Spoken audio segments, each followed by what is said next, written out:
विचार कीजिए, एक नाटक का रिहर्सल चल रहा है और डायरेक्टर निर्देश कर रहा है कि एक्टर को किस रूप से अपने चेहरे पर हाव भाव रखने हैं। और योगवश ऐसे होता है कि एक्टर जिस प्रकार से डायरेक्टर को अपेक्षित है वैसे हाव भाव प्रकट करने के लिए कम दिखाई दे रहा है, कमजोर है। तो उस प्रसंग में डायरेक्टर उस सीन को कट करता है और उसका रीटेक लेता है।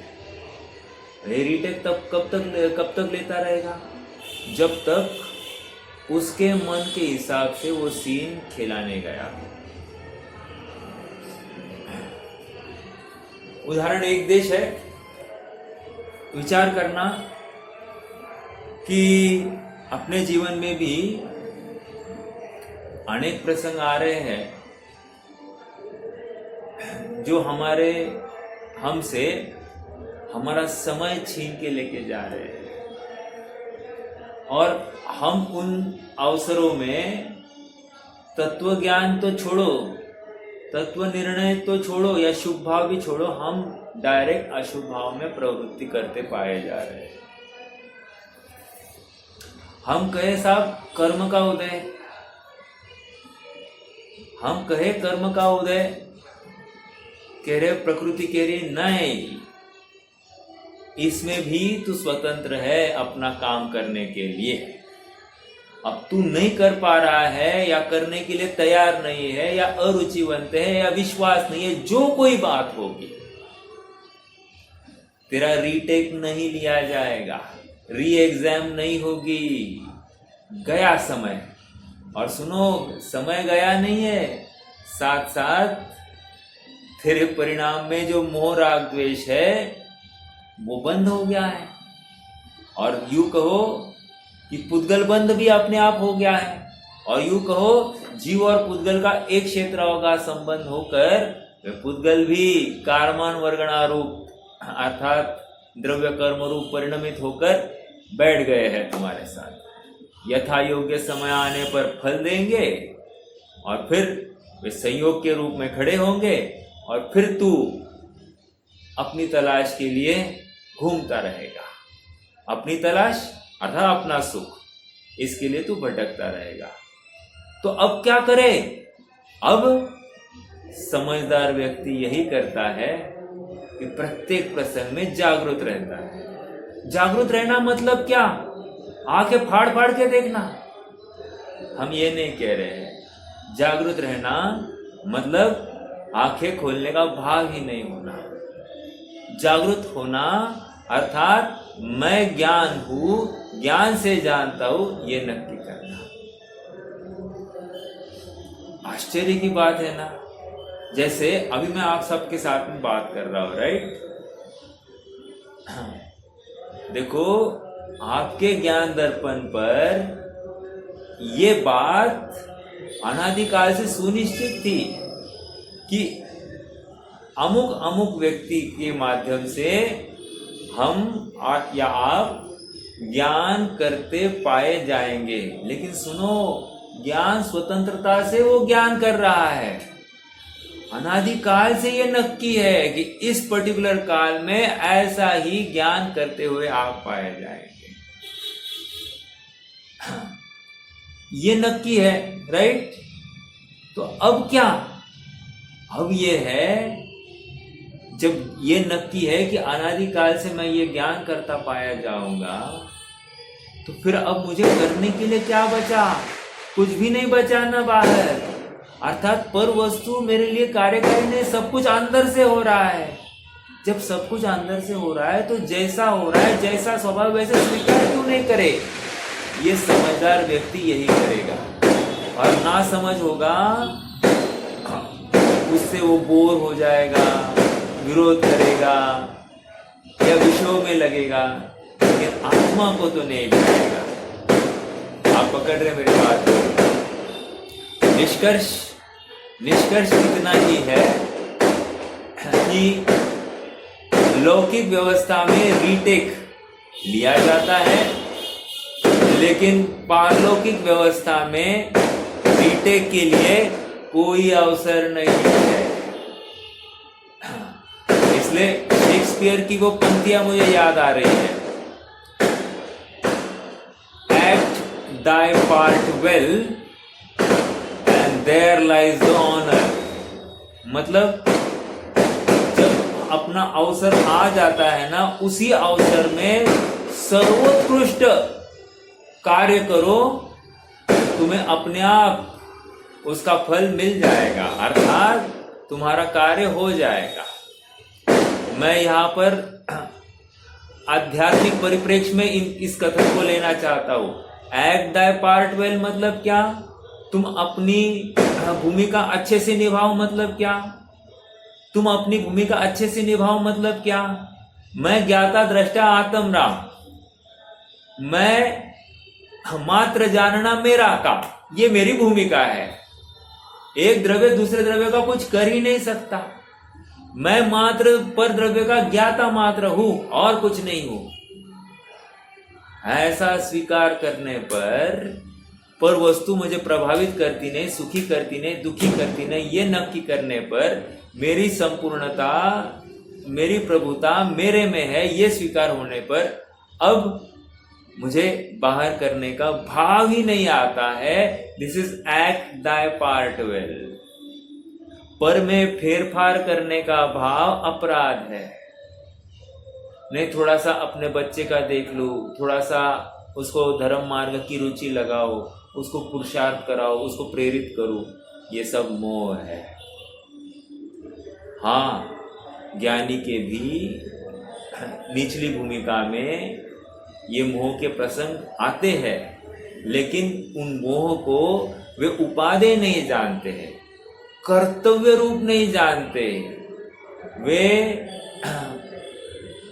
बस उस भूमिका में ये कार्य हो रहा है, लेकिन मेरा सच्चा कार्य तो जानन देखन है, इस स्वीकृति के साथ में बैठे हैं। अभिप्राय में अपनत्व तो अपने आत्मा के साथ में है, स्वामित्व तो अपने आत्मा के साथ में है। स्वामित्व उस शरीर की क्रिया में या अपने बाल बच्चों में या अपने स्त्री पुत्र आदि में या बाह्य विषयों में या परिकरों में किंचित मात्र भी नहीं। यद्यपि दिखाई दे रहे सब जगह पर घूमते हुए, लेकिन कर्तृत्व वहां किंचित मात्र भी नहीं है। हाँ, इसलिए अमृतचंद्र स्वामी कह रहे हैं ना, मोह में मत नाचो। अमृतचंद्र का इस ग्रंथ के अर्थात आत्मख्याति लिखने में किंचित मात्र भी कर्तृत्व नहीं है। पंडित टोडरमल जी लिखते हैं कि लिखनादिक वचनादिक क्रिया या में ना ही हमारो मेल, ये सब है पुद्गल के खेल। आया है ना वहां पर, सब पुद्गल की व्यवस्था है। अक्षर मसी कागज, ये सब अपने अपने हिल रहे हैं।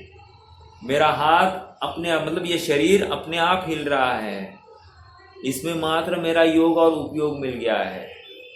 ये मेरा है, मेरा योग और उपयोग मेरा मिला है, ये बात 100%। हाँ, बाकी सब मतलब राग ज्ञान राग मेरो मिलो, क्या कह रहे हैं वहां पर? ज्ञान राग मेरो मिलो, मतलब मेरा क्या इसमें मिला है? ज्ञान और राग। राग मतलब मोह, शास्त्र लिखने का भाव भी मोह है। आत्मा से तो वंचित हुआ ना, ये यहाँ पर कह रहे। तो वहां पर स्वीकृति है ज्ञानी को, मैं अपराध कर रहा हूं, और उस स्वीकृति का फल क्या है? वे निरंतर आत्मा को ध्या रहे हैं। अभी हम मान लो स्वाध्याय कर रहे हैं, तो हमको यह अपराध है क्या? ज्ञान राग मेरो मिलो नहीं है। हमको यहाँ पर क्या हो रहा है? ये मेरा कर्तव्य है, मैं बोलता हूं। आज बहुत कम लोग आए, आज बहुत ज्यादा लोग आए, सब लोग डांडिया खेलने गए होंगे, मजा कर रहे होंगे, यहाँ वहां विश्व में भोगों में रमे होंगे। ऐसा भाव करने को क्या जाता है? लेकिन सुनो, ये भाव करने का फल अपराध है, संसार है। तुझे क्या पड़ा है? कौन क्या कर रहा है? तू क्यों नहीं सोचता कि मैं ज्ञान मात्र हूं? विचारणीय बिंदु है। हाँ बोलिए रोहित भैया, कोई प्रश्न है क्या? हाँ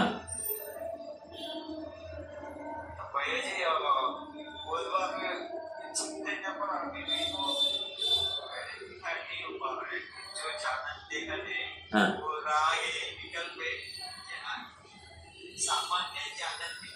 हाँ हाँ हाँ हाँ, ये समझ में आ रहा है। हाँ, समझ में आ रहा है क्या? रोहित भैया का ये प्रश्न है कि ज्ञान सामान्य मान वर्तमान में जो परिणाम है, मैं ज्ञान हूँ, ऐसा मैं सामयिक में बैठा हूँ और मैं जान रहा हूँ। अब ये जानन का भाव, ये राग है या ज्ञान सामान्य, ये मैं समझ नहीं पा रहा हूँ। इतना प्रश्न है। देखो बात ये है कि जब ये विकल्प आ रहा है, हाँ बोलिए। हाँ वही यस। देखो निचली भूमिका में या छद्मस्थ की भूमिका में 12वें गुणस्थान तक राग तो रहेगा, राग तो रहेगा। 12वें गुणस्थान तक तो राग रहना ही रहना है। एक राग मतलब चारित्र मोह जनित बात कर रहा हूं। हाँ, मान लो पहले गुणस्थान वाला है तो मोह और राग दोनों पाए जाएंगे। मोह राग द्वेष तीनों, मतलब ये तीनों बातें पाई जाएगी। अब प्रश्न ये है कि मैं जान रहा हूं, ऐसा जानते हुए ये कैसे मैं निश्चित करूं कि ये परिणाम मोह राग द्वेष से रहित है, ये मात्र जानन वाला परिणाम है। प्रश्न आपका ये है। कठिन नहीं है, कठिन बिल्कुल नहीं है, क्योंकि मान लो जिस हम भोजन कर रहे, राइट, भोजन करते समय में मैं ज्ञान कर रहा हूं या भोजन कर रहा हूं? कह रहे लॉजिकली आत्मा क्या कर सकता है? आत्मा जान रहा है, भोजन करने का भाव कर रहा है, तो देख लिया उसने वहां पर ये भाव जो हो रहा है ये मोह है, राग है, ठीक है। लेकिन सच्ची बात तो यह है कि मैं जानन वाला हूं। एक बात मान लो हम व्यापार धंधा कर रहे हैं या ऑफिस में काम कर रहे हैं, तो उस समय में क्या कर रहे हैं भाई? ऑफिस की बरकत हो, अच्छा हो, या मुझे अच्छी सैलरी मिले, ये भाव है कि नहीं है? है। उस समय में विचारना कि मैं क्या कर रहा हूं, मैं जान रहा हूं ही ना, इसके अलावा और कुछ हो रहा है क्या? नहीं, पैसे भी आ रहे हैं ना, पैसे आ रहे, उसमें से एक कौन सा रुपया तुम्हारे आत्मा में प्रवेश कर गया? नहीं प्रवेश कर गया। इसका मतलब वो प्रवेश नहीं कर रहा है, ये नक्की कर रहा हो कि नहीं नक्की कर रहा हो। अर्थात अभी भी क्या कर रहा हूं मैं? राग हो रहा है मुझे, बराबर, ये भी राग हो रहा है, लेकिन धीरे धीरे ये निर्णय हो रहा है कि मैं जान रहा हूं, और ये जो पैसे कमाने का भाव है ये राग है, ये निर्णय हो रहा है। अब ऐसा अभ्यास की कंटिन्यूटी देखो क्या है। ये अभ्यास एक आध घंटे का या 15 मिनट का, 2 घंटे का, 3 घंटे का नहीं है। ये अभ्यास 6 महीने का है, 6 महीने का है। भैया जगवासी तू उदासी भय के जगत असो। हाँ, जगत से उदासी होना है मतलब क्या? कि भाई जगत का परिणमन मेरी वजह से नहीं है, इतनी सी बात है, इसको उदासी कह रहा हूं मैं। वैसे वहां उदासी होने की बात कह रहे कि तू एक कमरे में बंद करके ले ले स्वयं को। हाँ, वहां पर वो बात कह रहे हैं। मैंने थोड़ा सा इस भूमिका को चेंज किया है। साहब हम नहीं कर सकते ना, तो इतना तो कर सकता है ना कि जगत का परिणमन मेरी वजह से नहीं, मैं जग का कुछ कर नहीं सकता, इतनी परिणाम को मैं निरंतर स्वयं को भूकंप पट्टी कहते ना उसको, मात्र रटाते रहो। और रटाना मतलब क्या? भावों के स्तर पर मात्र वो भूकंप पट्टी विदाउट एनी भाव कार्यकारी नहीं है। तो मैं निरंतर स्वयं को चेताऊं कि मैं जग का कुछ कर नहीं रहा हूं। अब ऐसी भूमिका में क्या होता है, धीरे धीरे मेरा विश्वास होने लगता है कि मैं ज्ञाता मात्र हूं। और विश्वास कैसे हो रहा है? परीक्षा पूर्वक विश्वास हो रहा है। जब परीक्षा पूर्वक विश्वास हो रहा है तो उस समय में अब इसको बाहर के पदार्थ सचमुच सुखी दुखी करने के लिए समर्थ नहीं हो रहे हैं। अर्थात वे उसको प्रभावित ही नहीं कर रहे हैं। इसी को कह रहे ब्रुवन्नपि ही न ब्रूते, गच्छन्नपि न गच्छति, स्थिरीकृतात्म तत्वस्तु पश्यन्नपि न पश्यति। अर्थात बोलता हुआ भी नहीं बोल रहा है, मतलब मैं क्या बोला उसको बाद में एक अगले समय में याद नहीं रहता, मैं कहा गया था ये भी उसको खबर नहीं। क्यों? क्योंकि निरंतर आत्म भावना भा रहा है वो। और फिर ऐसी उत्कट भावना भाने वाले को कुछ काल के बाद में अब शरीर दिखाई नहीं दे रहा है, शरीर की क्रियाएं हो रही है और इसको अपना आत्मा दिखाई दे रहा है। तो उस समय में समझना अपना मोह टूट रहा है, टूट रहा है। समझ में आ रहा है क्या? ये मोटे मोटे अंदाज में कह रहा हूं। हमको जगत के विषय भोग हमको लुभा नहीं रहे हैं, हमको प्रभावित नहीं कर रहे हैं। समझना अपना राग, अपना मोह टूट रहा है। मान लो शरीर में व्याधि हो गई है, उस व्याधि का कुछ करूं ये भाव ही नहीं हो रहा है, वो हो जाएगी अपनी योग्यता से ठीक। कह रहे हो ये मोह टूटने की निशानी है, साथ साथ राग भी घट रहा है। समझ में आ रहा है क्या? बच्चे फेल हो गया एग्जाम में तो भी मुझे इससे कुछ भी फर्क नहीं पड़ रहा है। हाँ, धर्म के कार्य में बिल्कुल आगे है ना? हाँ बिल्कुल आगे है। तुम आई एम सेटिस्फाइड कह रहे हैं, ये तुम्हारा अर्थकारी क्रिया से तुम हट रहे हो, दिस इज वेरी गुड। अर्थात तुम्हारा मोह टूट रहा है। समझ में आ रहा है क्या? अर्थात हर जगह पर हमारा मोह कितना इंटेंसिटी में पर के साथ में जुड़ रहा है, उसके ऊपर से हम ये नक्की कर सकते हैं कि मेरा परिणाम जुड़ा वाला है, मोह वाला है, या फिर टूटता हुआ परिणाम है। अगर टूटता हुआ परिणाम है तो शाबाश करना स्वयं को, अगर टूटता हुआ परिणाम नहीं है तो फिर स्वयं को चेताना कि मैं कौन हूं, मेरा क्या कार्य है, मैं क्या कर रहा हूं, करने योग्य कार्य क्या है, भगवान क्या कर रहे हैं, मैं क्या कर रहा हूं, ये मनुष्य भाव जो मिला है उसके लिए मेरा प्रयोजन क्या है। इन सब बातों का फिर से दोबारा स्वयं को प्रश्न करके एक बंद कमरे में बैठकर प्रश्न करना और स्वयं को प्रश्न पूछना और जवाब लिखना, लिख कर निकालना। और जब भी गाफिल हो जाओ तब फिर से उन जवाबों के पास देखना। एक अपना ध्येय नक्की करना, मुझे शुद्धात्मा की प्राप्ति करनी, लिख कर रखो और बारंबार तुम्हें वो तुम्हारा ध्येय दिखाई देना चाहिए। 100% मैं सिद्ध समान हूं, देखो तो सही उस ध्येय के पास में। और जब तक ऐसा स्वीकार नहीं करते हो तब तक तुझे आत्मा दिखाई नहीं देगा। फिर तुम्हें अपने परिणामों को परखने का भी तुम्हारे पास में कोई विशेष संबल नहीं होगा। देखो मैं आपको एक बताऊं, एक भाई मिले थे, भाई मतलब थोड़े से मेरे से बुजुर्ग है, और योग ऐसा है कि उनका भूतकाल थोड़ा सा विषयों में ही गया है। विषय मतलब सप्त व्यसनात्मक विषयों में। उनको पूछा गया, मैंने ये सुनी बात है, उनको पूछा गया कि आपको ऐसी कोई भी स्त्री या ये कैसे आप पटा लेते हो? कुछ नहीं, नजर का खेल है। क्या कहा? नजर का खेल है। अब इसको लौकिक विषयों में नजर का खेल दिखाई दे रहा है, तो पारलौकिक जगत में भी और क्या होगा? नजर का तो खेल है। समझ में आ रहा है क्या? सारा नजर का खेल है। एक अच्छी उदाहरण और एक सुना था। एक आदमी आ गया और वो कह रहा है कि कुछ तो करो, बहुत पेट में दर्द है। तो डॉक्टर ने कहा तुम्हारी आंखों में अंजन डालो। क्यों साहब, क्यों?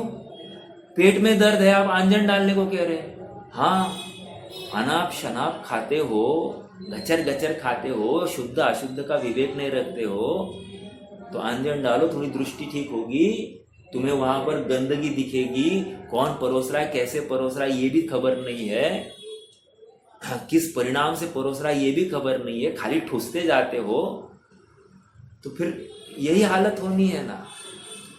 क्या क्या कह रहे हैं, समझ में आ रहा है क्या? अर्थात नजर ठीक करने की वह बात प्रेरणा दी जा रही है। फिर से निष्कर्ष की तरफ आना है। निष्कर्ष ये है कि निरंतर अपने परिणामों को परखना सीखो, और ये अपनी नजर मतलब श्रद्धान किस तरफ झुकी है इसको परखने की अब एक कसौटी तैयार करो। मेरा झुकाव कहाँ है, अर्थात इस पर पदार्थ की प्राप्ति में मुझे आनंद हो रहा है क्या, इस पर पदार्थ की अभाव में मुझे दुख हो रहा है क्या, विचार करो। और विचार करने पर आजमाओ स्वयं को कि सचमुच हुआ क्या है, तो अपन स्वयं अपने परिणामों को परखने लग जाएंगे। अब मैं आपको बताऊं, हमारे घर में बहुत कषाय के प्रसंग बनते हैं। कदाचित आप सबके घर में इतने नहीं बनते होंगे जितने मेरे घर में बनते हैं। आपको हो गया आश्चर्य की बात है, विद्वान के घर में ज्यादा प्रसंग। हाँ क्या कहे, कहने की बात इतनी है कि कषाय के प्रसंग में गलत क्या है ये पहले नक्की करना। कषाय तो अच्छी है ही नहीं, अनुमोदनीय है ही नहीं, ये तो 100% बात सही है। अब बची बात अपना श्रद्धान क्या है, भूमिका क्या है, अपेक्षा क्या थी, इसको परखना सीखो। यदि भूमिका के अनुसार अपनी अपेक्षा ठीक है तो घबराना नहीं। क्या कहा? यदि भूमिका के अनुसार अपनी अपेक्षा ठीक है तो घबराना नहीं। फिर लाख कोई कहे कि साहब इतना स्वाध्याय करते हो और इतनी कषाय करते हो, बोलने दो, कुछ फर्क नहीं पड़ता। देखो ये सब आप बीती बातें हैं, मैं सब प्रैक्टिकल की बातें कर रहा हूं।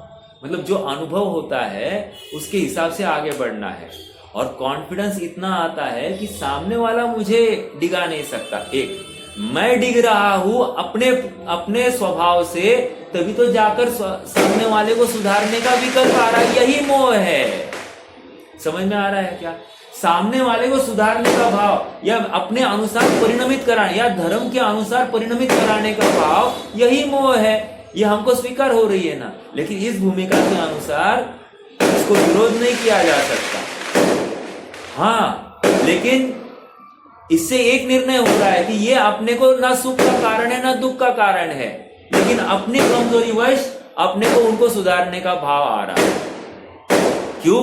क्योंकि हमारा खान पान इनके साथ में जुड़ा है ना, हमारा उठना बैठना इनके साथ में जुड़ा है, इसलिए इनको सुधारने का भाव आ रहा है। जिस दिन ये हमारे नजर से हट जाएंगे, हमको उनको कुछ बोलने का भी भाव नहीं होगा। चाहे वो मेरा बेटा हो, चाहे वो मेरी पत्नी हो, चाहे वो मेरी माता हो, कोई भी हो, मुझे उनको समझाने का भाव ही नहीं होगा। जब तक मेरे सामने है तब तक ये विकल्प है। समझ में आ रहा है क्या? अर्थात इस जाति की अपनी दृढ़ता होनी चाहिए, तो अपने परिणामों को परखने आता है, परखने सीखना चाहिए।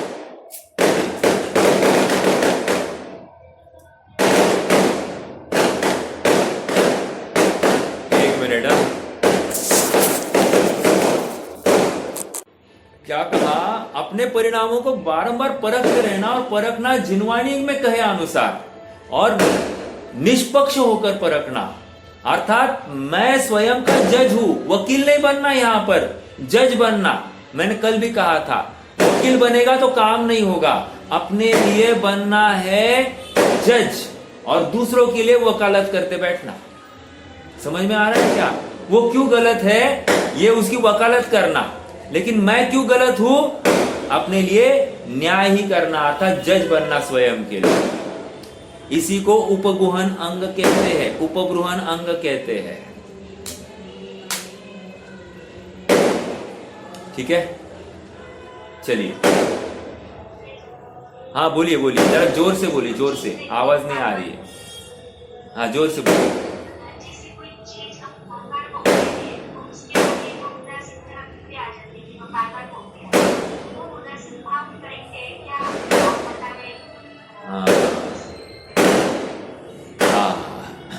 ये समझ में आ रहा है क्या क्या कह रहे हैं आप? ये कह रहे हैं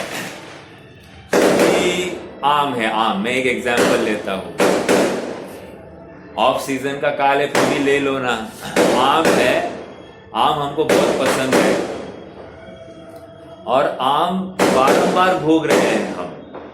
अब 2 महीने हो गए, सुबह शाम दोपहर में आम ही आम खा रहे हैं। जो खाते होंगे उनकी बात है।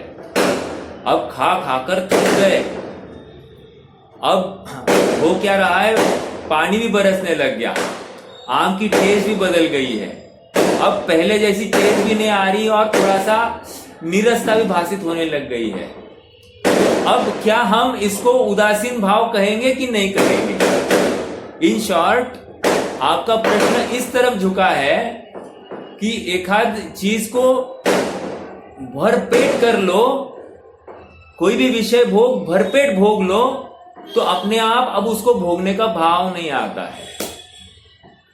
जैसे बहुत गुलाब जामुन खा लिए तो अब वो खाने से मन उब जाता है। डेली पूरन पोली खाने को दी जाए तो वो खाने से मन उब जाता है। नहीं बोलेगा भाई थोड़ा सा कुछ तो नमकीन या तीखा लेके आओ, ये मीठा मीठा खा के बहुत उब गए हैं। अर्थात ये उदासीन भाव नहीं ना। क्यों नहीं है? सब द्वेष हो गया ना। ये पूरन पोली खाते खाते हमको द्वेष हो गया ना, हमको थोड़ी उदासीन भाव। जिसको हम उदासीन भाव कह रहे हैं ये द्वेष है। क्यों?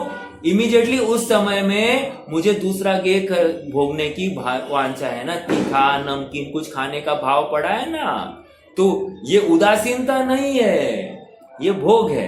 वैसे ही मान लो मैंने बहुत एक स्वर्ण आभूषण पहन लिया, अब डेली वही आभूषण अब लगने लग गया अरे यार कुछ चेंज हो जाए। चेंज के नाम पर इसको भाव नहीं आता है कि ये आभूषण मेरी शोभा नहीं है। इसको लगता है चेंज मतलब नवीन डाला जाए। तो ये उदासीनता नहीं है, ये राग द्वेष है। समझ में आ रहा है क्या?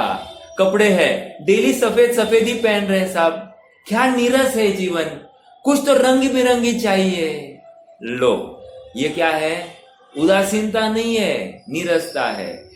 दिन भर हम घर में बैठ रहे हैं, घर की ही 4 दीवारों में बैठे हैं, उदासीनता आ गई है। ये उदासीनता नहीं है, ये राग द्वेष है। क्यों? तुम्हें बाहर भटकने की भावना हो रही है।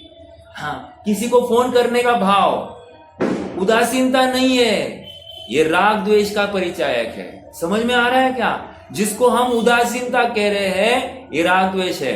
ये पूरी ओशो की थॉट प्रोसेस है। ओशो क्या कहता है? हाँ, स्वच्छंद हो जाओ, चाहे जिसके साथ भोग करो। हाँ, चाहे जिसके साथ भोग करो। देखो तुम्हारे फिर भोग से परमार्थ की प्राप्ति, उसका स्लोगन ही था ऐसे। हाँ, भोग करो चाहे जिसके साथ में, और देखो तुम्हें इतनी तृप्ति हो जाती है, तुम अब निवृत्त हो जाते, अब उसके प्रति वांछा ही नहीं रहती है, और उसके बाद में तुम आत्मा को ध्यान के लिए बहुत निश्चिंत हो जाते हो। पाप करके, तीव्र पाप करके ये धर्म की कल्पना कर रहा है, अर्थात तीव्र कषाय से ये कह रहा है कि कषाय की शांति हो रही है और इसलिए अब इसका धर्म हो जाएगा। गलत बात। तुम बहुत नाचो, नाच के बेभान हो जाओ तो तुम्हें अब एकदम ऐसा एक स्टेट आ जाएगी कि एकदम साम्य भाव हो जाएगा। तुम्हें अब बाकी कुछ दिखाई नहीं देगा, बस एक अपना आत्मा दिखाई देना लग जाएगा। तो कह रहे कि इन क्रियाओं से तुम्हें आत्मा की प्राप्ति होगी, अर्थात शारीरिक क्रियाओं से, विकल्पों के माध्यम से, विषय भोगों के माध्यम से तुझे आत्मा देखने की पड़ी है। आत्मा दिखेगा ही नहीं, 100% नहीं दिखेगा। समझ में आ रहा है क्या? यहां कह रहे हैं आत्मा तब दिखेगा जब ये सब मेरे नहीं है। इस निर्णय पूर्वक मात्र स्वरूप का चिंतन करने के लिए ये तत्पर हुआ है। बाहर से सुख आता नहीं, इस स्वीकृति पूर्वक ही आगे बढ़ा है, तब इसको आत्मा दिखने के अवसर खड़े हो रहे हैं। ये समझ में आ रहा है क्या? प्रश्न बहुत जबरदस्त है और मान लो आज का धधकता प्रश्न है, क्योंकि आज की जो युवा पीढ़ी है ये सब इसी के शिकार है। हाँ, क्यों? देखो, ओशो ने क्या किया है, एक आइडिया सेल किया है। आइडिया सेल किया है मतलब एक विकल्प जो है, जो सब में छुपा हुआ था, जो सब में विषयान और भोग वृत्ति पड़ी थी, उस भोग वृत्ति को हाईलाइट किया है और साथ साथ उसको धर्म का मुलम्मा दे दिया है और सब खुश हो गए हैं। इसलिए उनके भगत इतने तेजी से बढ़ गए और अपने भगत कह रहे कुछ भी नहीं मिल रहा है, कुछ भी नहीं मिल रहा है, कुछ भी नहीं मिल रहा है, मात्र उपेक्षा हो रही है। तो फिर अपने भगत कम हो रहे हैं ना साहब। कल श्रेयांश आ गया ऑफिस से, वो काफी बातें शेयर करता है। क्यों मालूम है? क्योंकि समान रुचि वाला, समान सोच वाला कोई है ही नहीं ना आजू बाजू में। तो मेरे साथ काफी डिस्कस करता है। तो कह रहा था, पापा मेरे साथ में दूसरे जो इंटर्न्स है, इंटर्न्स मतलब ये ट्रेनिंग कर रहा है, तो दूसरे दो इंटर्न्स है, ट्रेनी है, उनको उनके तरफ बहुत झुकाव है हमारे मैनेजर्स का। और मैं देखता हूँ कि मेरे प्रति थोड़ा सा उपेक्षा भाव होता है।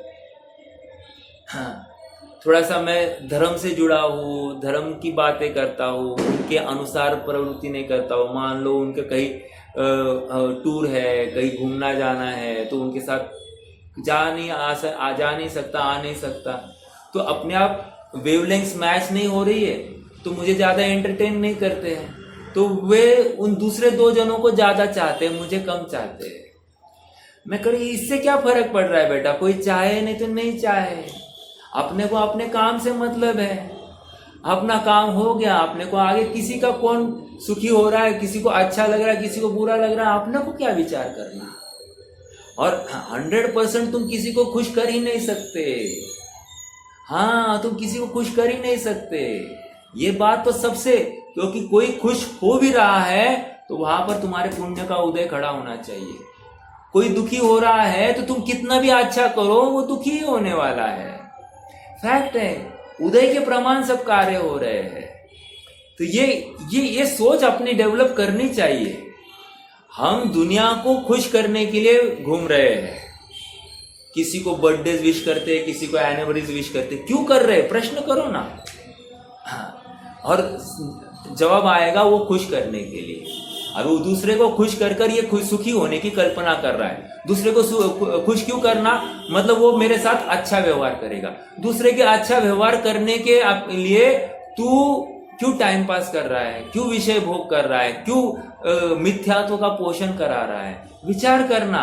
मतलब हम जितने भी प्रवृत्तियां कर रहे हैं कितनी यूजलेस और वेस्ट है, इसका हमको खबर होनी चाहिए। मतलब बंद किस जाति का हो रहा है हमको मालूम नहीं है।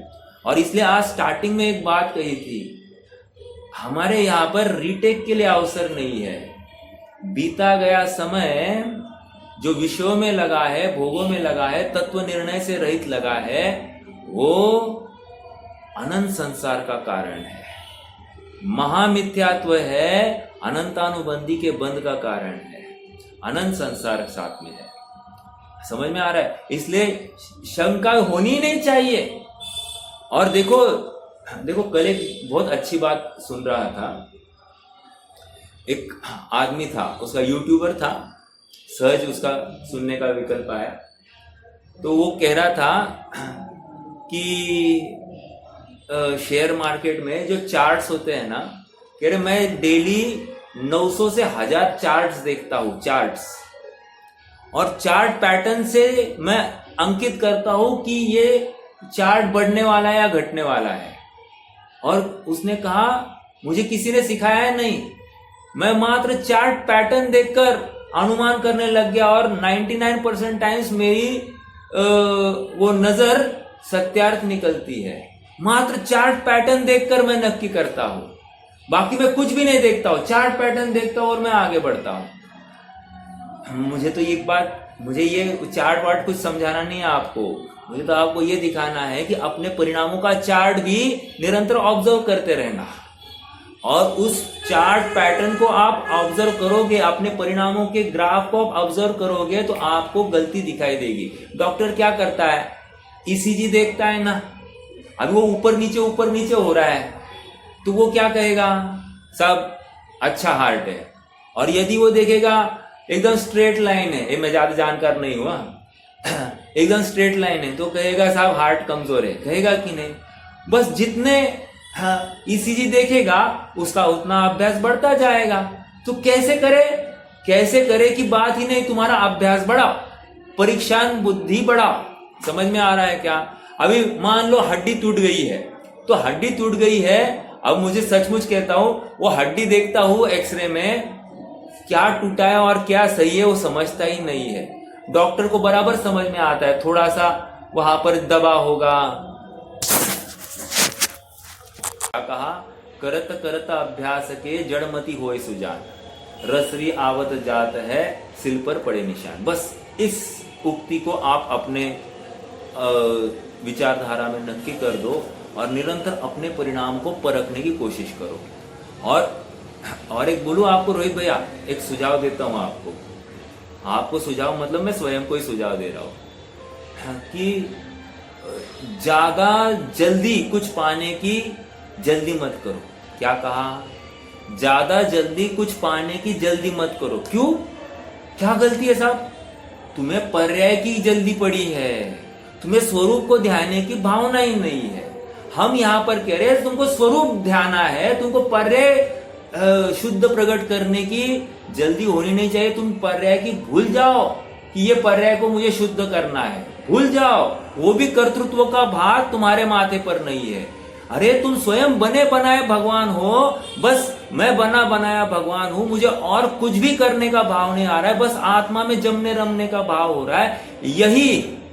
यही परमार्थ है, यही मोह राग द्वेष रहित अवस्था है। समझ में आ रहा है क्या? जहां विकल्प भी खड़ा हो गया वो मोह राग द्वेष है। विकल्प, मैं शुद्ध हूं, इतना विकल्प भी आया तो मोह राग द्वेष है।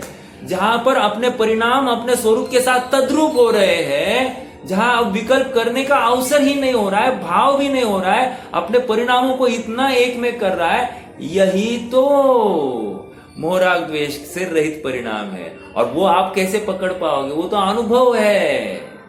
वो अनुभव आपको जब होश में आओगे मतलब तभी स्वभाव में थे ना। सच में देखा जाए तो वो होश था, अभी बेहोश है। जब बेहोश हो जाओगे तब तुम्हें मालूम पड़ेगा, अरे वो होश था, अब मैं बेहोश हूं। ये तब पता चलेगा। होके गया उसके बाद में, जब हो रहा है उस समय में पता नहीं चलेगा। हाँ, क्योंकि वो जो आनंद की हाइट थी और वर्तमान में जो आनंद या विकल्प की हाइट है, उसमें जो मोहराग है वो मैच नहीं हो रहे हैं ना। हाँ, अब ये परिणाम आत्मा से तद्रूप था कि नहीं था, उसके लिए उहापोह करना है। तो कैसे उहापोह करना? कह रहे प्रशम, संवेग, अनुकंपा, अस्तिक्य आदि के माध्यम से, अपने 8 गुणों के माध्यम से। 8 गुण मतलब निशंकित आदि 8 गुणों के माध्यम से। और कैसे? हाँ, अपने 25 दोष से रहित पने के माध्यम से। इनसे ही अपने को परखना है कि मैं निर्दोष हूं या दोषी हूं। समझ में आ रहा है क्या? वो परिणाम हो रहे ये कैसे मतलब स्थूल रूप से आप जान पाओगे, लेकिन सूक्ष्मता में आप भी नहीं जा पाओगे। लेकिन अपना झुकाव, अपनी रुचि कहां पर पड़ी है, ये तो पकड़ सकता है जी, बिल्कुल पकड़ सकता है। पकड़ते आना चाहिए। अभी भी शंका है अपने को कि ये परिणाम कैसा है, तो मैं 2 बातें हो सकती है। या तो आप विकल्पों में बहुत एनालाइज करने की कोशिश कर रहे हो, अर्थात पानी कितना गहरा है, खाली आप गहराई आजू बाजू वालों से पूछ रहे हो, झांक रहे हो, लेकिन डुबकी नहीं लगा रहे हो। ये एक हो सकता है। या फिर आपको स्वरूप का ही प्रॉपर नॉलेज नहीं है। ये 2 होंगे तो ही हमको प्रश्न आता है कि ये परिणाम मोह वाला है या राग द्वेष से रहित है या ज्ञाता दृष्टा है, ये कैसे नक्की करे? ये प्रश्न ही नहीं आएगा। जिसको स्वरूप की हयाती, स्वरूप का निर्णय हो गया है, वस्तु स्वरूप ऐसा ही है, उसको ये विश्वास हो जाता है कि फिर बाकी कुछ नहीं है। अब बाकी जो कुछ है मोह राग द्वेष है। समझ में आ रहा है क्या? ये 100% आता है, ये विश्वास आना ही चाहिए। ठीक है, चलो, अच्छा प्रश्न है। आगे बढ़ना है क्या? आज काफी चर्चा अपनी, हाँ चर्चा क्या है, देखो भागने की बात नहीं है, अपने को प्रॉपर अंडरस्टैंडिंग पूर्वक आगे समझना है। और जिनवानी का प्रयोजन क्या है, जिन वचनों को सुनने का प्रयोजन क्या है, वीतरागता। इससे मुझे स्वरूप की महिमा आनी चाहिए। मैं इस बुद्धि से बैठा हूं, मुझे स्वरूप की महिमा क्यों नहीं आ रही है? आचार्य देव को इतनी महिमा आ रही है और मुझे क्यों नहीं आ रही है, ऐसा प्रश्न करो। वो अनंत सिद्ध भगवान को महिमा आ रही है, मुझे नहीं आ रही है, ऐसा प्रश्न तो करो। समझ में आ रहा है? एक मिनट।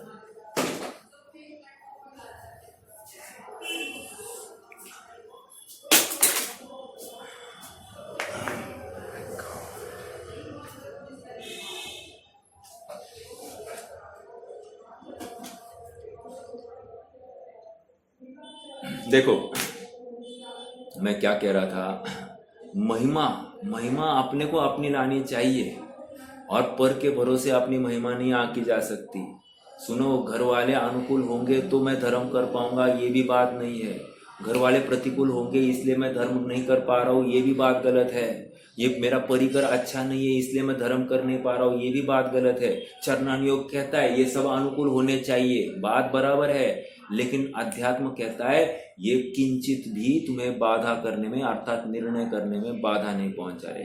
तेरी कमजोरी वश ये सब कार्य हो रहा है। तू स्वभाव की तुझे महिमा नहीं है, इसलिए तू उनको सुधारने में या उनसे प्रभावित हो रहा है। देखो, प्रभावित होने के लिए तुझे तेरा आत्मा भी था और प्रभावित होने के लिए ये गे भी है। अब गे जब झलक रहे, वो क्या हो रहा है एट दैट टाइम? कह रहे जब गे झलक रहे हैं, ज्ञान दर्पण पर ही तो झलक रहे हैं। झलक रहे कि नहीं ज्ञान दर्पण? वो ज्ञान दर्पण क्या है? आत्मा है। और तुझे क्यों लग रहा है कि ये गे मतलब पर पदार्थ अंदर घुस गया है?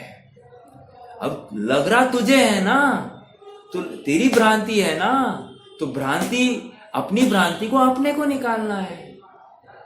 समझ में आ रहा है क्या? दूसरा कैसे निकाल सकता है? नहीं निकाल सकता है। और ये भ्रांति को हमको पकड़ना पड़ेगा। जिस समय में गे दिखाई दे रहा है ना, उसी समय में आत्मा भी दिखाई दे रहा है। अब चॉइस अपने पास दो है, या तो गे को देखते बैठो या तो आत्मा को देखो। और हम कौन सा चॉइस करते हैं? हम गे को देखने का चॉइस करते हैं, क्योंकि इसने मान लिया है कि गे से ज्ञान होगा। हाँ, ये है। हम इजीली बोल देते हैं कि गे से ज्ञान नहीं होता, ज्ञान से ज्ञान होता है, बोल देते हैं। लेकिन जब प्रैक्टिकल बात आती है, हम यही बात मानते हैं कि गे से, उसने गाली दी इसलिए उसको डांट रहा हूं मैं। यही हो रहा है कि नहीं? अर्थात वो गाली मुझ में प्रवेश कर गई, ये मान गया मैं, ये अभिप्राय की बात है, ये हमको स्वीकार करनी पड़ेगी। हाँ, बच्चा बहुत अच्छे नंबर से पास हो गया धर्म की कक्षा में, बहुत आनंद हो रहा है, मोह राग द्वेष है ना, ये भी तो तुम्हारे ज्ञान का गेय था और तुम खुश हो गए, ये भी मोह राग द्वेष है। लगाना क्यों? वो स्वरूप नहीं था ना, तो गया, ये मोह राग द्वेष है। तो ऐसे हर सिचुएशन पर आप कहोगे साहब तो ये सब कुछ छोड़ना ही पड़ेगा फिर। हाँ ना बाबा, सब कुछ छोड़ना ही है ना। और जब तक नहीं छोड़ते तब तक अपने अपराध की स्वीकृति करते रहना है। दो ही तो बातें हैं, एक तो सब कुछ छोड़ना है, ये बात पक्की है। छोड़ना क्या, पकड़ा ही नहीं है तो छोड़ने की बात नहीं है। लेकिन जिसमें जिसमें अपनत्व स्थापित किया है, जिससे जिससे अपना ज्ञान होना माना है, जिससे जिससे अपना सुख होना माना है, इन सब भ्रांतियों को तोड़ते जाना है। इसी को छोड़ना कह रहे हैं हम।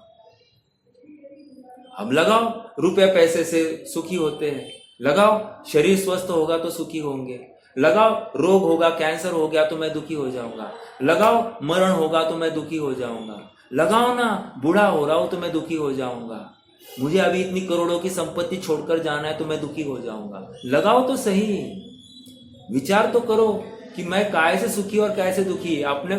और इसलिए सुझाव ये दिया जाता है विद्वानों द्वारा कि तुम प्रतिकूल प्रसंगों को खड़ा करो अपने ऊपर और आजमाओ स्वयं को, तुम कितने पानी में हो। और खबर आएगी, यदि राग द्वेष हो रहे तो समझ लेना कि भाई मैं तो पानी में हूं, अभी भी मोह राग द्वेष है, ये मैं ज्ञाता दृष्टा स्वयं को अनुभव नहीं कर रहा हूं। आंसर आ जाएगा, 100% आएगा। सच्चे रुचि से और निष्पक्ष बुद्धि से करना, आंसर आएगा ही आएगा। हाँ, और उदासीनता, हाँ, उदासीनता की सहेली वीतरागता। क्या कहा? वीतराग, उदासीनता की सहेली वीतरागता है। उदासीनता की सहेली राग द्वेष विषय भोग नहीं होते, इसलिए ये उदासीनता सच्ची उदासीनता नहीं है। हाँ, जैसे घर में पत्नी अपने साथ में झगड़ा कर गई है, बच्चा अपने अनुकूल नहीं प्रतिकूल गया है, अब इसलिए उससे नाराज है। नाराजगी इस तरह की है, कहाँ से मिले हैं ऐसे संयोग, क्या मालूम कौन सा पाप किया था। अच्छा है बाबा, अपने धर्म में कोई किसी का नहीं है, कोई किसी का नहीं, कोई किसी को सुखी नहीं कर सकता। बराबर इतनी बोल गया कि नहीं, ये पोपट पंछी हो गए। कैसे? अभी थोड़ी देर में आ जाए और बोले, ए जी सुनो जी, हाँ सरदर्द हो रहा है क्या, चलो ना जिम खाना खाने चलो। हाँ, बस इतना ही बोल दे, जो कुछ हो गया था गुस्सा थूक दो, इतना ही बोल दे, फिर से राग उत्पन्न होता है कि नहीं? तो जो उदासीनता आई थी वो उदासीनता कहाँ गई? फिर से राग में कन्वर्ट हो गई कि नहीं, राग हुआ कि नहीं? तो वो उदासीनता सच्ची नहीं थी, सापेक्ष थी, अर्थात कषाय से युक्त थी। हाँ, वो उदासीनता मतलब द्वेष था, जिसको हम उदासीनता कह रहे हैं।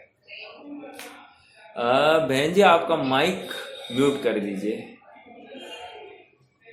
हाँ जी, चलिए अब पढ़ेंगे थोड़ा सा आगे, है ना। 177-78 अपन खाली हिंदी का छंद पढ़ते हैं और फिर आगे पढ़ना चालू। पेज नंबर 357 पर है।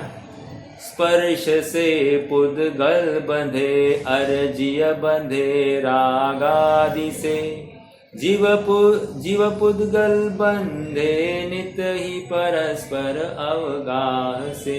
अरे यार धुन गलत हो गई कुछ तो। आत्मा सा प्रदेश है, उन प्रदेशों में पुद्गला परविष्ट हो। अर बंधे अर ये यथा योग्य रहा करे। हाँ, क्या कह रहे हैं? स्पर्श से पुद्गल का बंध, रागादि से जीव का बंध और परस्पर अवगाह से पुद्गल जीवात्मक उभय बंध। तीन बातें कही। हाँ, पुद्गल का बंध स्पर्शादिक गुणों की हीनादिकता से, जीव का बंध मोह राग द्वेष परिणामों से, और जीव पुद्गलात्मक बंध अर्थात वो अवगाह बंध, एक क्षेत्र अवगाह बंध जीव और पुद्गल के एक दूसरे के निमित्त से, ये यहाँ पर कह रहे हैं। ठीक है। हाँ, 178 में क्या कहा? आत्मा सप्रदेशी है और उन प्रदेशों में पुद्गल समूह प्रवेश करते हैं और यथा योग्य रहते हैं और बंधते हैं। यह बंधन क्या कह रहे हैं?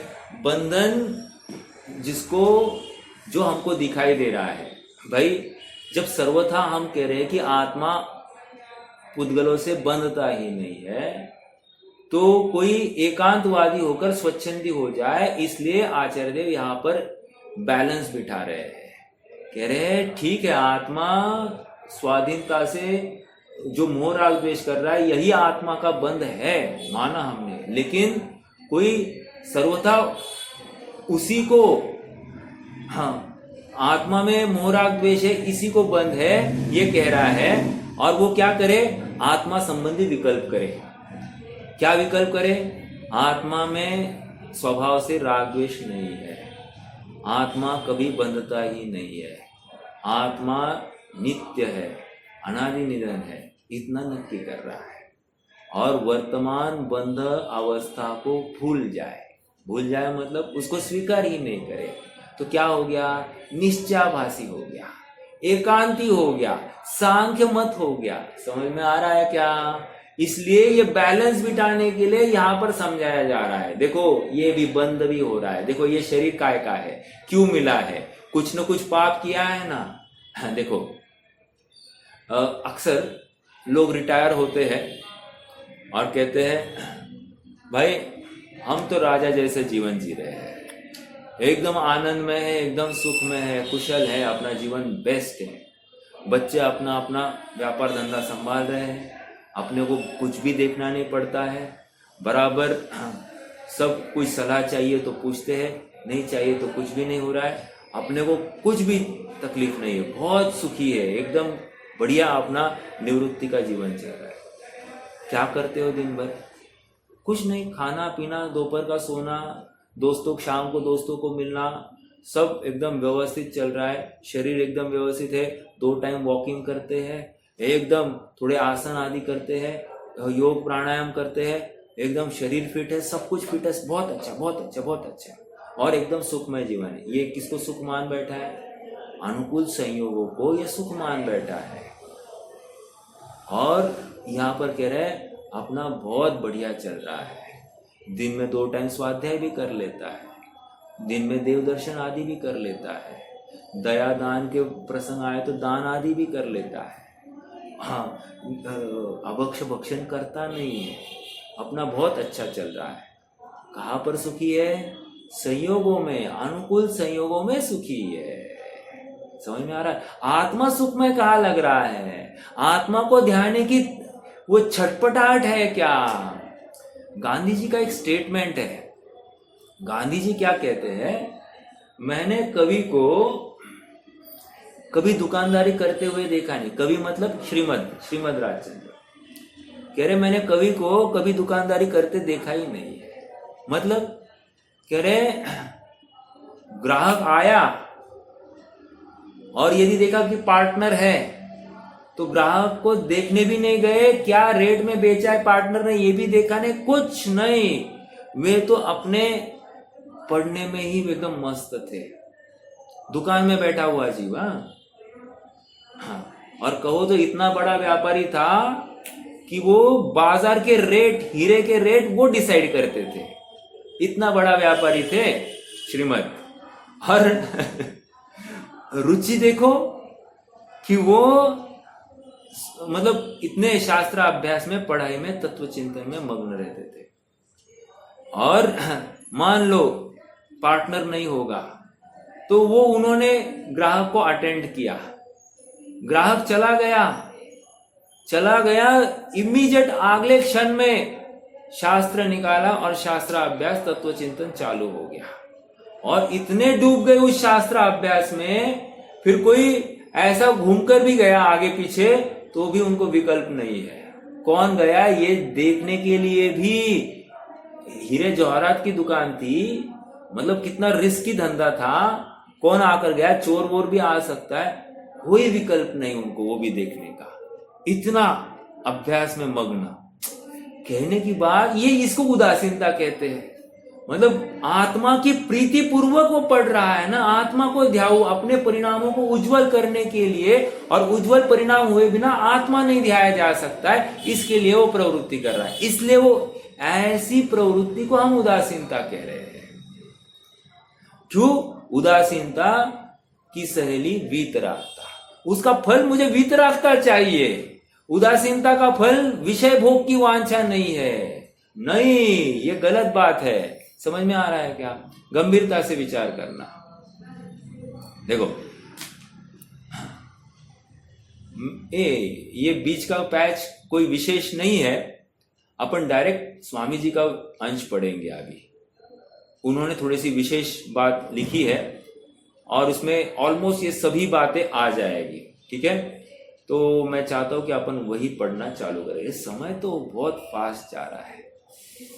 हाँ, पेज नंबर 361 पर, 361 पर आ जाइए। देखो, हमको अपने नियत मान लो सोच लिया होगा कि आज ये गाथा कंप्लीट करनी है और नहीं हो रही है, आकुलता हो जाती कि नहीं? कह रहे मतलब जो प्लान किया है वो नहीं होगा तो आकुलता होगी। उदाहरण दे रहा हूं, मान लो हमने इस जीवन का लक्ष्य, ध्येय, ये जीवन का अंत होने तक मुझे तत्व निर्णय, तत्व चिंतन, आत्मानुभव होना चाहिए, ये रखा है। मान लो उसके लिए हम स्वाध्याय हाँ, यथा योग्य शुभ परिणाम के कार्य सब कर रहे हैं, लेकिन हाँ अंत समय में ये नक्की हो रहा है कि नहीं, अभी भी कुछ कमी है। अब समझना कि उस समय में मेरी आकुलता कितनी होगी, कितने संक्लेश हो सकते हैं। एक स्वाध्याय की बात कर रहा हूं मैं, जो स्वाध्याय नहीं कर रहा उसकी बात ही नहीं है। एक स्वाध्यायी जिसका जीवन धर्ममय गया है, जिसको सो कॉल्ड धर्म शुभ भाव रूप गया है, चरणानुयोग सापेक्ष जिसका जीवन अच्छे से गया है, ऐसे जीव को अंतिम समय में कितनी आकुलता होगी। समझ में आ रहा है क्या? क्यों? टाइम बहुत कम है, कम टाइम में मुझे ज्यादा काम करना है, और उसको लेकर फिर वो और आकुल चित्त होगा और हड़बड़ा जाएगा, चटपटा जाएगा, और अंतिम समय भी बिगाड़ देगा, कषाय वश होकर बिगाड़ देगा। हाँ, जिसको सच्चा निर्णय हो गया है, मैं हूं ये पहले स्वीकार करे। मैं हूं ये स्वीकार करने के बाद में अब हड़बड़ाहट नहीं रहती है, अब आकुलता नहीं रहती है। मैं त्रिकाली एक अनादि निधन चैतन्य मात्र वस्तु आनंद की आनंद घन समझ में आ रहा है क्या?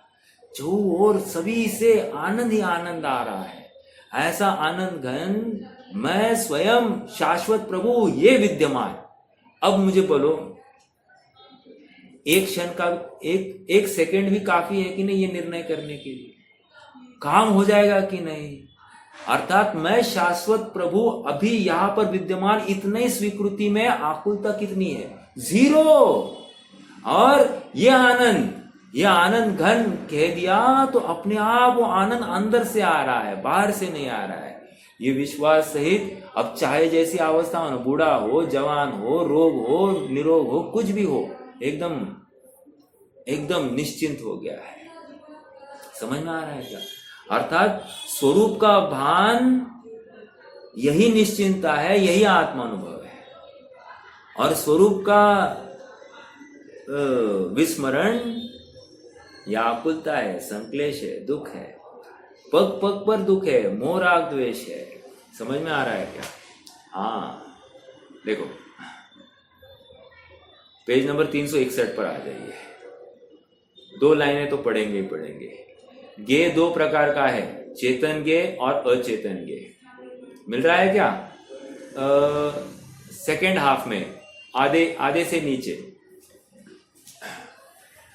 गे 2 प्रकार के हैं, चेतन गे और अचेतन गे। कर्म की पर्याय अचेतन गे है, और चेतन पर्याय को कुछ भी नुकसान नहीं करती। क्या कह रहे हैं? कर्म की पर्याय अचेतन गे है, और चेतन पर्याय को कुछ भी नुकसान नहीं करती। पकड़ में आ रहा है क्या कह रहे हैं? वर्तमान ज्ञान पर्याय है, राइट? जैसे आम है, आम तो कह रहे हैं 2 आम है, एक अचेतन आम है और एक चेतन आम है। तो क्या कह रहे हैं? वो अचेतन आम चेतन आम का कारण नहीं है, एक।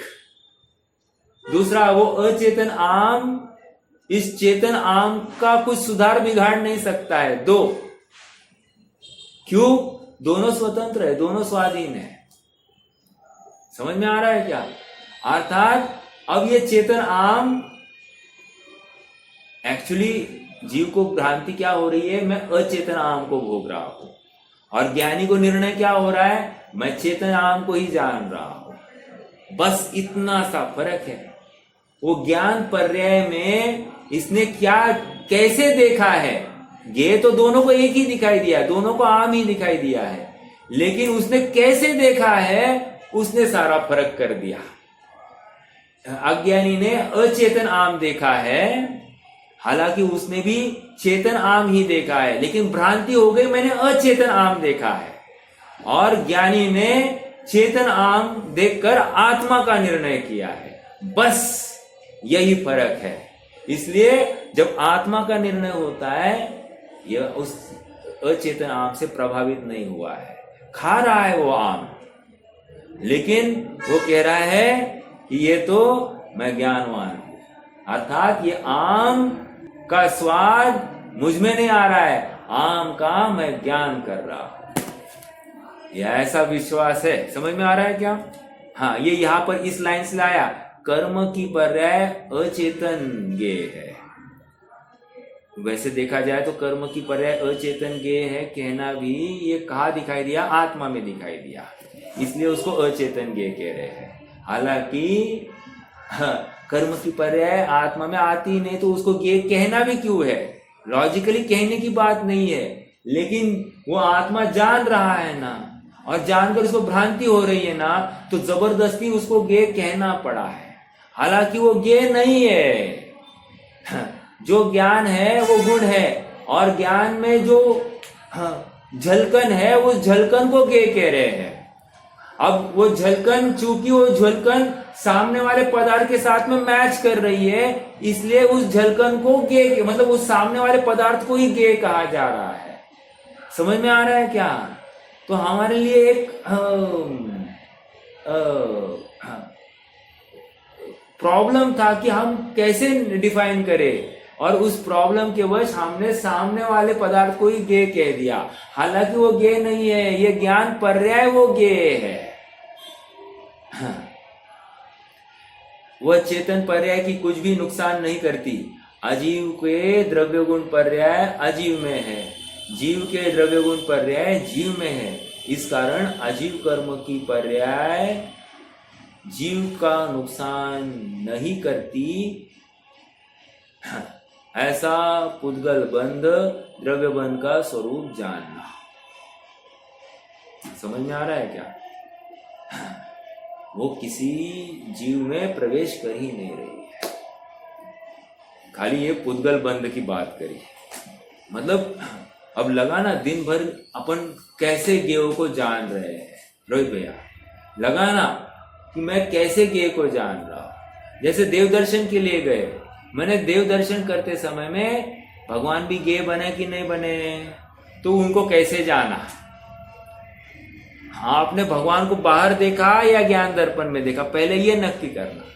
यदि ज्ञान दर्पण में देखा तो पहली बात शाबाश, वो बाहर वाला अंदर आया नहीं है, ये नक्की करना। दो, उनकी वजह से मेरी प्रभुता नहीं है, ये प्रभु जो है अंदर वो झलका रहा है मुझे। अब जो झलका रहा है भगवान को, उसकी महिमा नहीं आ रही और बाहर वाले पत्थर की मूर्त की महिमा आ रही है। आप पकड़ना, थोड़ा सा ये एनालिसिस करने को चालू करना, और तभी फिर हमको ख्याल में आएगी कि ये परिणाम ज्ञाता मात्र है या मोह राग द्वेष वाला है। आएगा। अभ्यास तो करो, पहले प्रैक्टिकल करते रहो, दिन भर प्रैक्टिकल करो। काम होना ही चाहिए, नहीं होगा तो फिर अपन विचार करेंगे क्या कम है क्या ज्यादा है। लेकिन अभ्यास करो, मात्र विकल्प करके करते काम नहीं होगा। अभ्यास करने से, इम्प्लीमेंटेशन, डेली अभ्यास करो, ये परिणाम किस जाति का है। नित्य अभ्यास करो, ये परिणाम किस जाति का है, कहाँ झुकाव है, इससे मैं क्या चाह रहा हूं। प्रश्न करो स्वयं को, आपको आंसर आएगा ही आएगा। अगर आंसर नहीं आया तो समझना आपने बिना सोचे वो प्रवृत्ति की है। समझ में आ रहा है क्या? और यदि आंसर आ रहा है तो आप एनालिसिस कर रहे हो, अर्थात आप जज बन गए हो, और आपको आंसर आना ही चाहिए। यही वो अवस्था है, इसी रूप से वो आपका मार्ग चलने वाला है। ठीक है, चलिए रुकते हैं। कोई प्रश्न है तो कर सकते, नहीं तो धन्यवाद।